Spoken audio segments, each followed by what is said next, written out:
সরকারের ভিতরেই ষড়যন্ত্রকারীরা তৎপর হয়ে ওঠে। সাংগঠনিকভাবে বিএনপি এবং সরকার দুর্বল হয়ে পড়ে।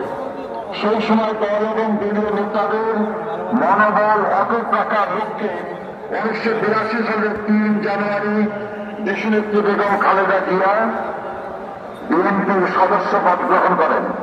শুরু হয় তার রাজনৈতিক জীবনের ক্রান্তিহীন পথ চলা।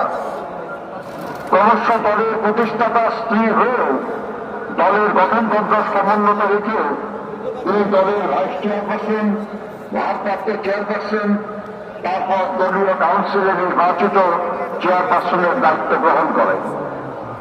তার 43 বছরের রাজনৈতিক জীবনে 41 বছরে তিনি দেশের অন্যতম প্রধান রাজনৈতিক দল বিএনপির শীর্ষ নেতা হিসাবে নেতৃত্ব দিয়েছেন, দলকে সুসমৃদ্ধ করেছেন, শক্তিশালী করেছেন। দীর্ঘ 9 বছর স্বৈরাচার এরশাদের বিরুদ্ধে অবিরাম লড়াই করে 1991 সালে অবাধ সুষ্ঠু নির্বাচনের মাধ্যমে বিএনপিকে পুনরায় রাষ্ট্র ক্ষমতায় অধিষ্ঠিত করেন তিনি।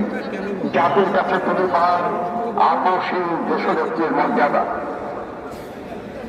দেশের মানুষের স্বার্থ রক্ষার চির আপসীন দেশনেত্রী দেশ বিদেশের কোন অপশক্তির সামনে কখনো মাথা নত করেননি।